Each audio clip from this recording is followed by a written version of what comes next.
Chief Delphi. Time sink, motherlode of information, and a community like no other. A Hall of Fame team that last competed as Team 47 in 2009 that carries their legacy through a website that this competition could not function without. With its inside jokes, frequent posters, lurkers, and shoe eaters, Chief Delphi has spawned some of the best information sharing in the first robotics program. We're here with Mike Martus to talk more about the history of Chief Delphi, the team, the website, the legend. Up next on Rewind. This video on fun is brought to you by viewers like you and also in partnership with the following.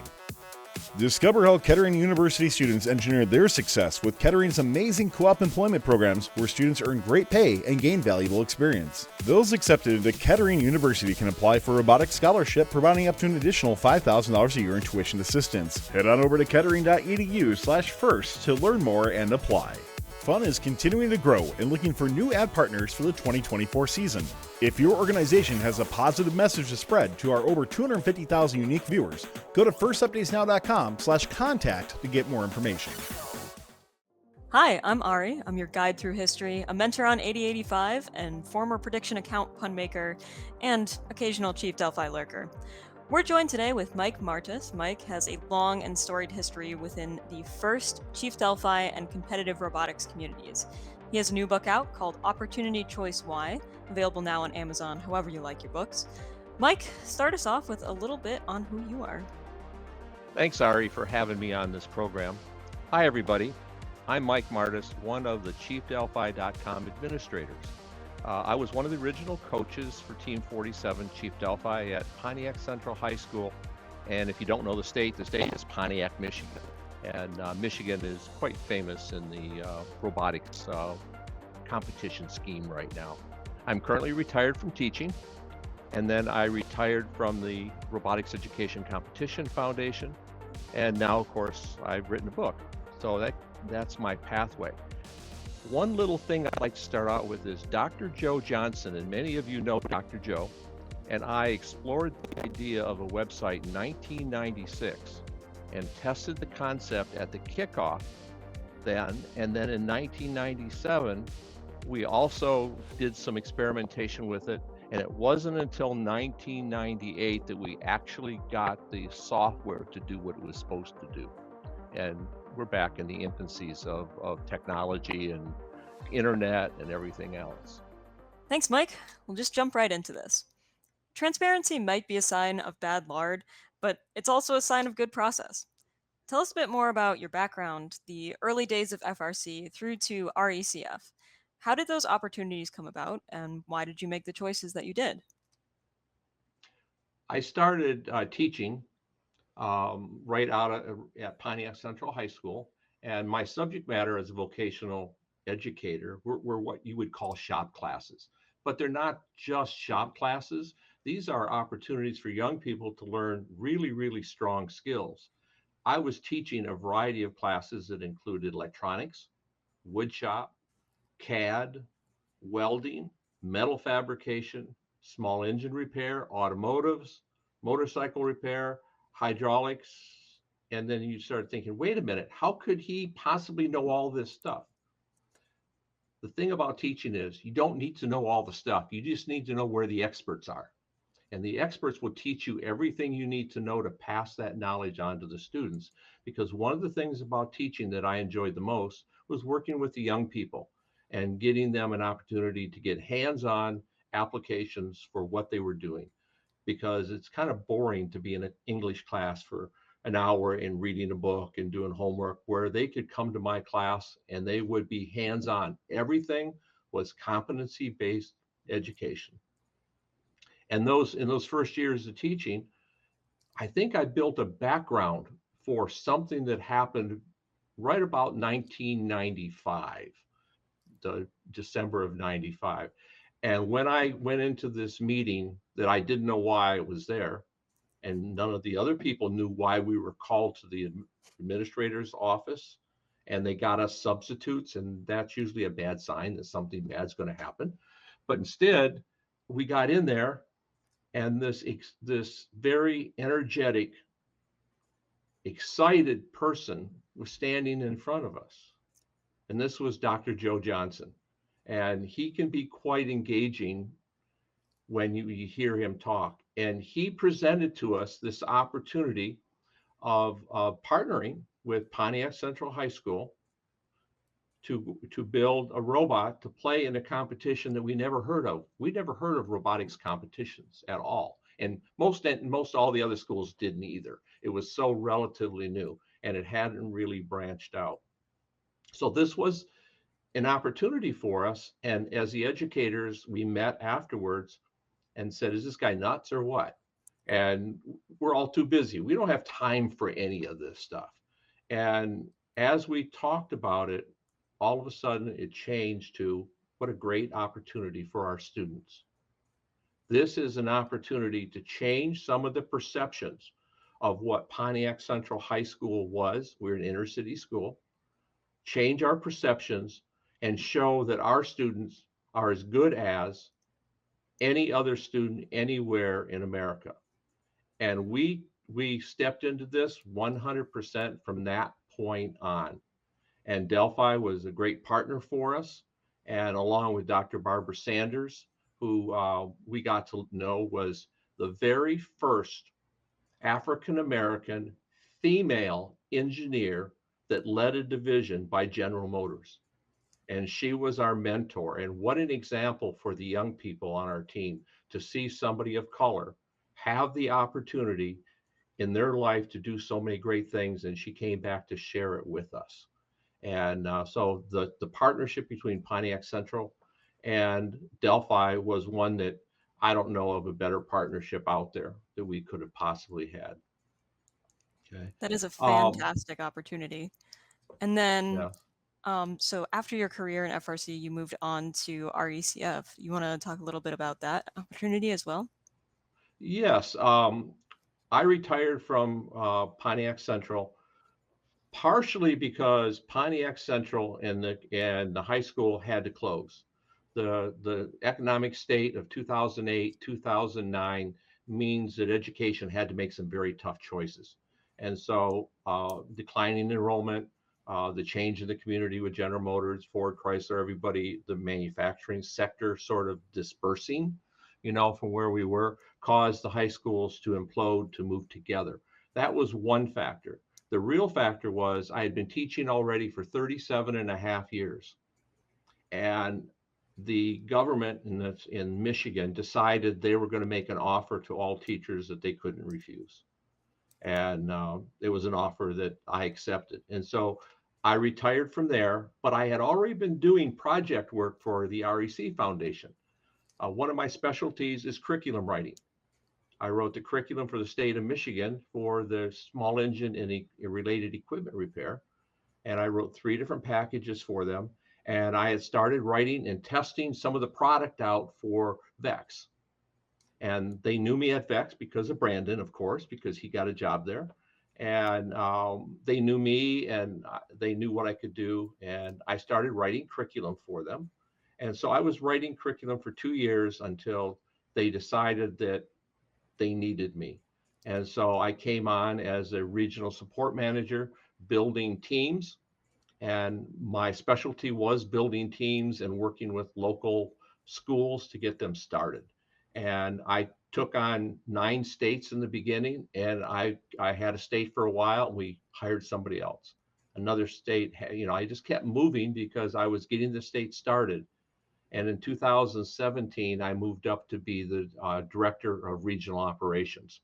And I was teaching all of the new staff how to do things the Martus way, because I had my own plan on how I did things. And it was a plan that worked really, really well.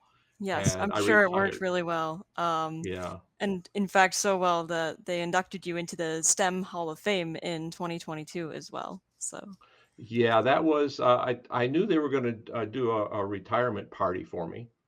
And then, but I didn't know that was going to happen. They kept it quite very quiet. Brandon didn't say one word. My wife didn't tell me anything about it, but she did come to the World Championship, and she had been to them before. But I should have put 2 and 2 together, but I was too busy with everything else out there. So it was really a great opportunity. It was an honor to be there and have people appreciate all the things that I had done so far.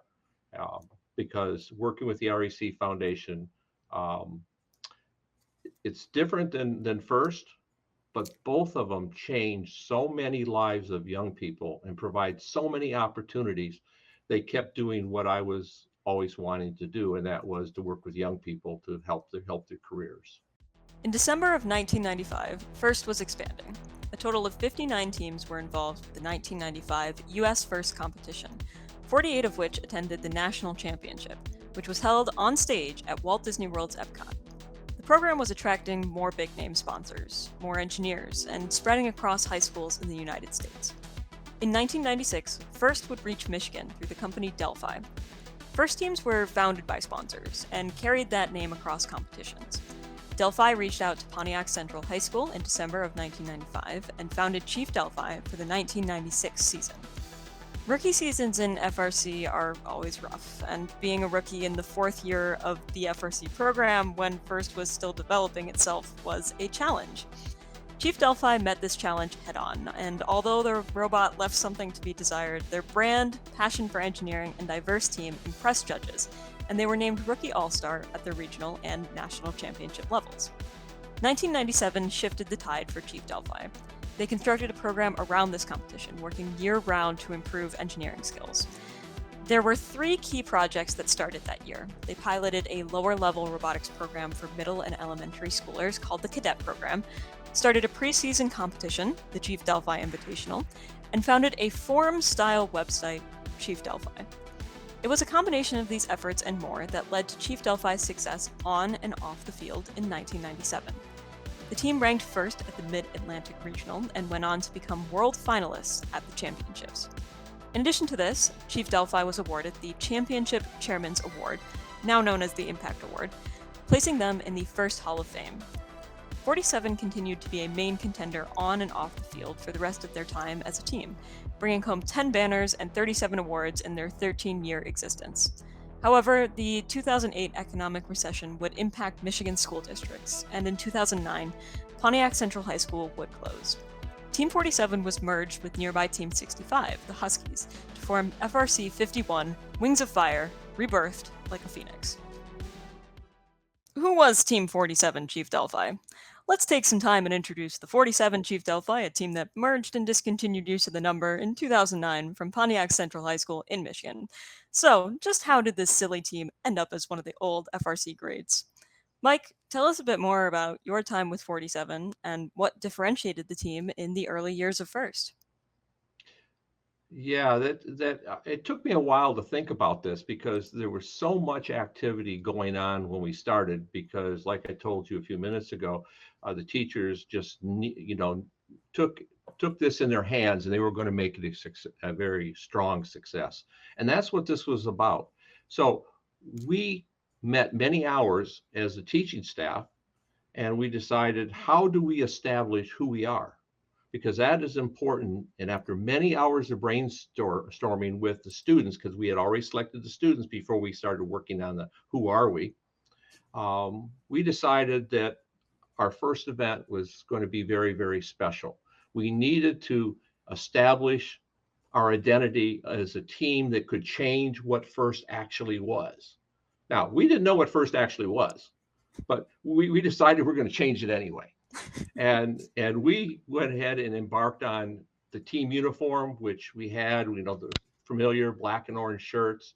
The jumpsuits that we had looked like athletic equipment. When we walked into Manchester, New Hampshire at our first event, this is the very first one. Early in those years, you only went to a couple events.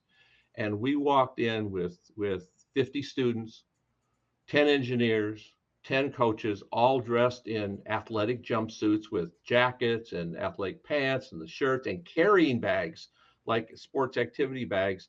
The place went silent. And I know what they were thinking.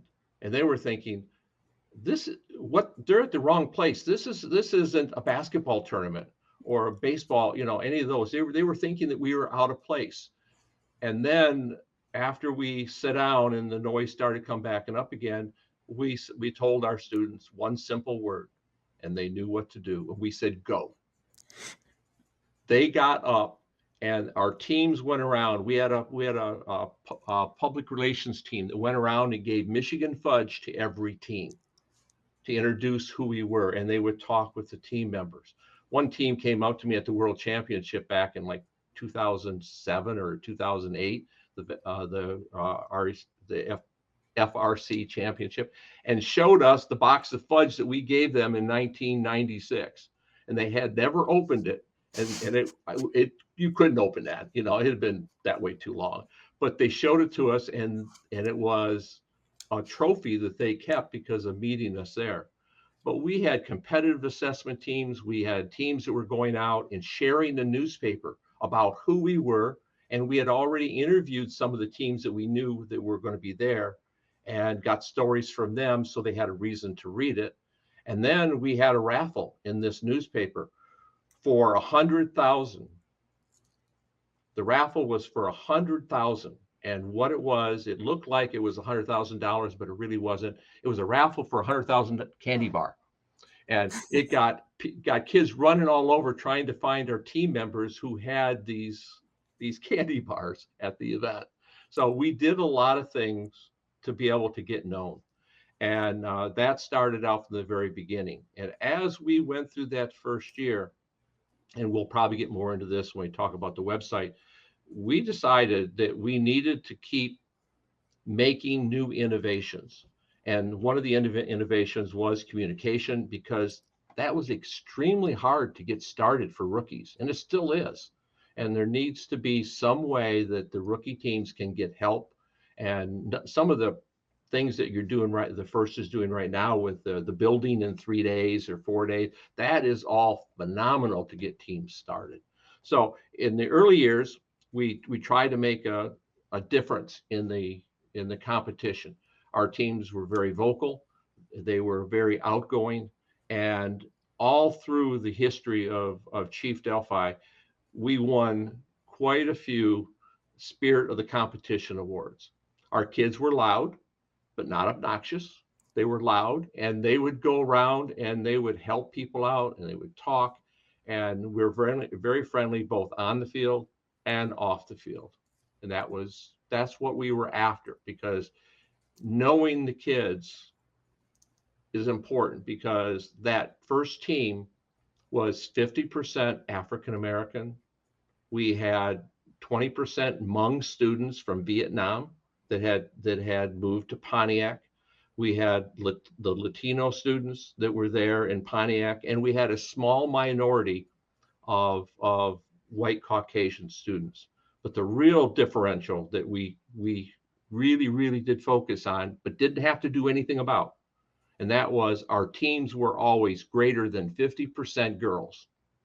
And we never had to go out and recruit them. They just gravitated to our team, and the word got out about it because they were our drivers. And many of our drive teams all had drivers on them that were girls. And again, we had coaches that were of all cultures. Delphi had engineers of all cultures. So we were a very ethnically diverse team without having to try for it, because then it becomes fake. But this was us, this was our community. And so if you want to know who Chief Delphi is, it really was a diverse team of young people, coaches, and Delphi that all had one single purpose, and that was to do the best that they could at this competition called FIRST. We hope you're enjoying this episode of Rewind. If so, make sure you click that subscribe button and give it a thumbs up to help the algorithm. We'd like to thank this show sponsor, Kettering University, for their support of FIRST Updates Now. Over 30% of high school students who attend Kettering University were in robotics. And if you'd like to go to a university that supports you being in robotics and their incredible programs, head on over to kettering.edu/first to learn more about what Kettering can do for you, including their amazing co-op programs to help you graduate debt-free. To establish a timeline here, the website chiefdelphi.com was created in 1997 as a simple forum-style website, just 1 year after the team was founded. The internet was still this brand new place, and sharing information there was a bit of an unknown. For further context, the overall FIRST website was established just months earlier, in late 1996. 20 users representing 10 teams were the first posters on Chief Delphi, discussing a wide range of topics from technical to random to the rumor mill, where it was speculated that the game next year would contain water. The 1998 kickoff brought a boom of new users after discussion with other teams physically at the kickoff. By September 1999, 321 members represented 94 teams, or a little under half the teams in first at that point. Word of mouth took over after that, and soon the website and team were synonymous. It was the community's website to share ideas, see what worked, and above all, to talk to like-minded individuals about the program. When 47 and the name Chief Delphi retired in 2009, the number of people that managed the website had grown to the point where it could be sustainable, even without the team. Currently, Chief Delphi has over 48,000 registered users, with a dedicated mod team and a board of directors, and it is truly a place that the program would not be the same without. Besides showing us your shop dogs, you can trace Chief Delphi threads back to the 2001 season, and there are references to posts back to 1998. How has the community evolved and grown over the years? Yeah, that's I took some time and went over some of my history, and I keep a lot of history. I got way too much history, in this house and shirts and everything else, like most teams do, And I was thinking about it, and I talked to Brandon, and he sort of firmed up some of the things that I had, but it was really important. He didn't know about this in the beginning, I don't think, but in 1996, that's when we were. That's our first year, and we went to Manchester. We were a deer in a headlight. We did not understand anything that was going on. It was like drinking from a fire hose. They use that example. There was so much stuff going on. And at the end of 1996, on the way home, we were trying to figure out what were we supposed to be doing. And Joe said, we need to have a communication system. We need some way to do this. And it sort of left like that we needed a communication system. And we went on developing our team. There was another engineer at Delphi who was getting involved in this infancy of the internet and some of the other forum type stuff out there. It was Brian. And Brian and Joe Johnson decided that it was time to maybe try out creating some type of a forum. And in the very, very beginning, the software was really, really crude. We went on using this www something forum.com. It was really bad stuff. And we stayed with that unit to be able to start our investigations and how we were going to do it. And I tell the story about when we went to the kickoff in 1997, the kickoff part of it. I don't think Joe and I got any sleep because we had to babysit all of these modems that were stacked up in our hotel room because we couldn't get enough bandwidth on dial-up at a hotel. It was really, really crude in the things they did. So we had all kinds of cat cable, and we were splicing and putting cat cable out of our main room that we had, down the hallway, over the archways, under the doorways, into the other hotel rooms of the three other people that were with us, and even a couple of people that we just met. They let us come in and hook into their hook in because the internet kept kicking out on us. And we had some selected people. Andy Baker was one of them. And there was a few others that were testing this for us by just posting things about what went on at the unit, but at that kickoff. But one of the things that we had to do was manage them dropping the signal and restarting the routers. And, none of that was made for prime time. It just wasn't ready to be done that way. But we pulled it off. We got it going at the actual event in 1997. The signups went crazy. People were coming to us. How do we get onto it? How do we do this? We want to be part of this. And so we really opened up, and it was very overwhelming. And Brian, who was the lead engineer from Delphi that was doing it, actually had a real job. He was working for Delphi, and he said, I can't handle all of this stuff you're doing. And it was at that time I looked to the senior who was graduating from high school, and he was getting ready to go to college, and he was writing software for a company already. And that was Brandon. and Brandon agreed to take on the system, and he became our webmaster in 1997, 1998, closer to 1998 during that time. But he had always been helping with it a little bit, and that whole process of getting a forum started after talking to him was not easy because the software really sucked. It was bad. And he got into it and he was able to get permissions, and he was starting to rewrite some of their software. And it was sort of a shareware type of open source software. So they allowed him to do it. And we lived with that software for quite a few years until we made moves to vBulletin board. And then we had that for quite a while. And then in 2018, we migrated to Discourse, which is a far superior product than what we've had. But making it work all comes down to what I started referring to as the community of first. The community of first is all of those people that decided that this was a good way to be able to communicate and to share what I know with you, and you share with somebody else. And so we were all sharing in this community. We were not alone in this experience. And that addresses what we found out in 1996 at that first kickoff, when we had no clue. And it would have been very easy to say, I'm not doing this.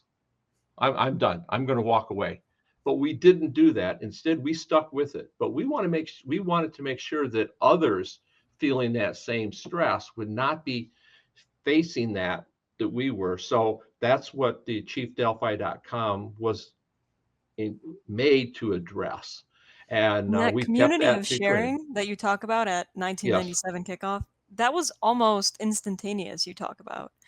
So people really wanted to have a platform where they could communicate with each other. And they did. They said, how can we get involved? And so we ended up having several students that did nothing but act as, I'm going to explain to you how to do it. Where can you go to get on, and so forth and so on. And that fever that happened then didn't just happen that one year. That happens almost every year, because as the new teams come in and they find out about chiefdelphi.com, they navigate to it, because the one thing that we wanted to be careful on was that it would become a safe place for students, because many of the students are 13, 14 years of age.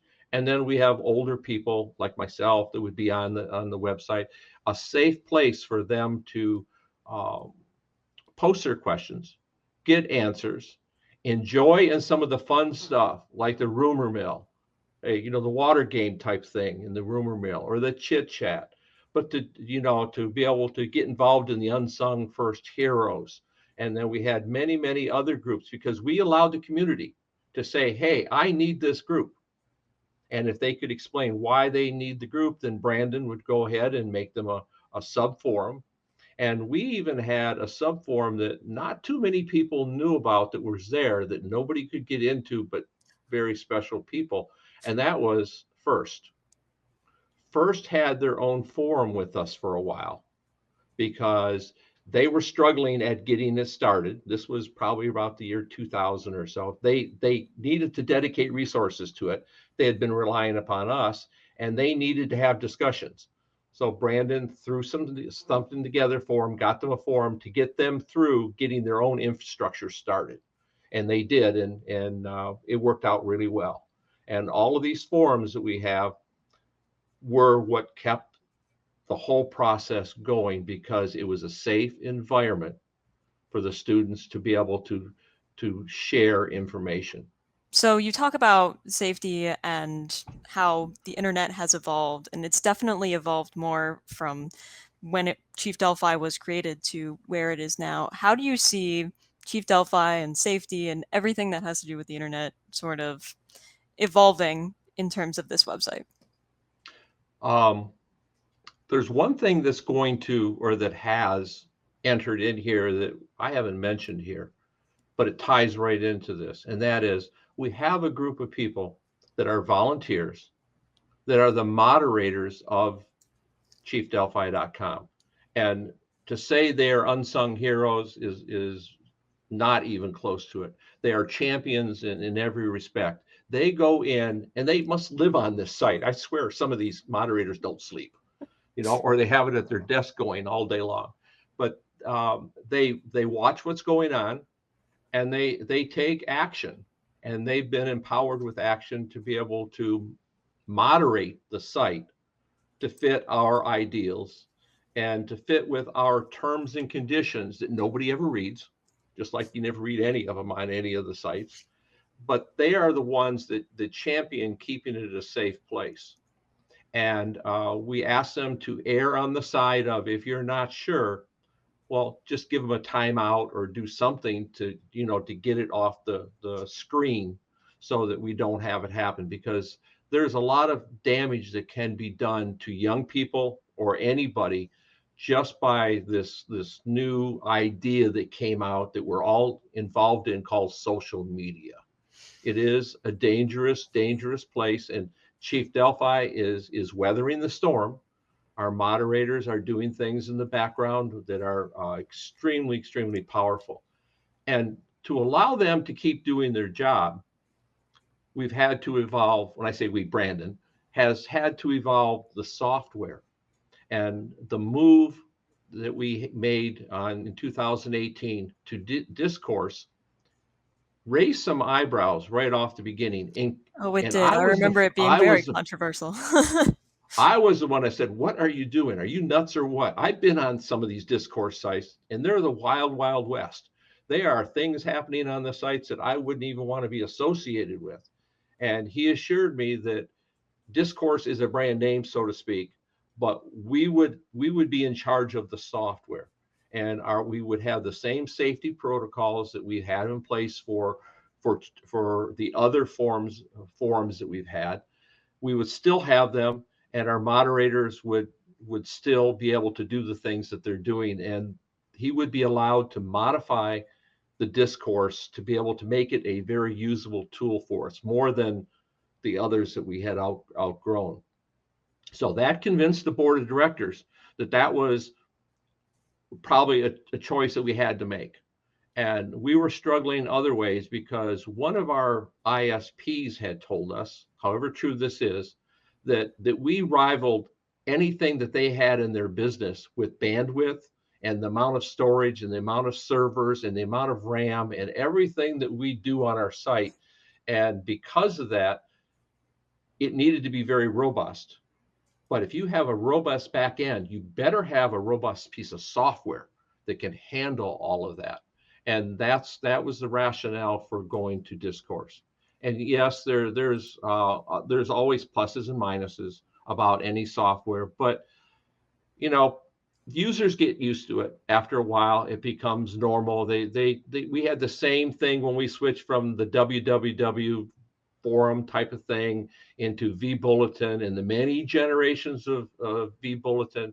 We had some of that going there. I think the time was right to do the switch and to weather the storm. And I've been monitoring this site for a while. I'd stay off the site. You won't see me posting a whole lot. I don't think it's my place to post a lot, but I'm listening to what people were saying about it, and I understand what they were thinking about it. And it's starting to ebb away a little bit. And I think within the near future, it'll become, this is just normal for it. Only because we have really, really good moderators that have the heart of knowing what the site is, what the site means to FIRST, what the site means to students, and they back all of that up to keep it an option for communication. So another tidbit of history, let's talk a little bit about the unsung FIRST heroes. I know there's been a little bit of a movement to bring that back to Chief Delphi. You want to talk a little bit about that and how it kind of led to the Woody Flowers Award and how it stands today? Okay. The unsung FIRST heroes was the opportunity for the community of FIRST to be able to recognize and congratulate, applaud, whatever you want to do, but basically to support the people that they felt were doing phenomenal things. Just like the Woody Flowers Award that I have one sitting on my desk here for the regional. I didn't get to the national, but I got the regional one. And it recognizes all of the participation of people within the first. So it gets the excitement down to a smaller level, and people can be very proud of their activities and what they're doing. It was a really strong voting type of thing that we had on people nominating and supporting, and then a group of like moderators, so to speak, that were running the Unsung First Hero would vote somebody in, and they would get the badge of honor from ChiefDelphi.com that they were an Unsung First Hero. And it's sort of like other things faded away, but what caused it to fade away, from what I can tell, was the change in software. And currently Brandon is exploring how he can modify the software to be able to do something like that again. And again, you're always limited by what the software will do. So I don't know exactly where this is going to go, but it is on our radar of something that may be important to get back again on the site. Ooh, so something to look forward to. All right. Opportunity Choice Y is now available. Where is the best place for those interested to pick up a copy? And anything else you want to add, Mike, for those interested in diving in? Yeah, I would suggest that if you're thinking about the book, if you just go to our website, and it's opportunitychoicey.com, you'll see some of the early reviews on the book. But this book is some about all of the robotics, but it's about how my life was changed a lot by my opportunities. And one of the big opportunities, and I say in the book, it ranks number 3, because marriage is number 1, kids is number 2, and this is number 3, was the first robotics program. And it goes through some of that, but it ties together why we make the decisions that we make. And read it, I think you'll see what it's about, and I hope you'll enjoy it.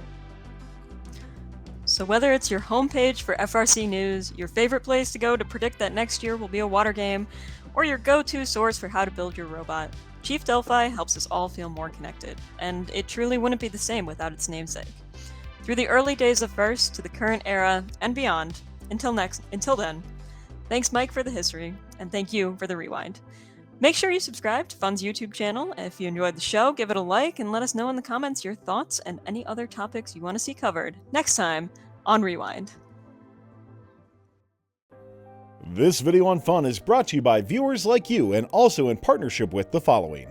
Discover how Kettering University students engineered their success with Kettering's amazing co-op employment programs where students earn great pay and gain valuable experience. Those accepted into Kettering University can apply for a robotics scholarship, providing up to an additional $5,000 a year in tuition assistance. Head on over to kettering.edu/first to learn more and apply.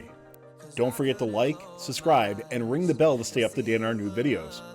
Keep the conversation going and provide your input to our content. Most live shows can be found on the First Updates Now YouTube channel, live competitions at twitch.tv/firstupdatesnow, and join our Discord at discord.gg/firstupdatesnow. Check our other social offerings on TikTok, Instagram, Facebook, and Twitter.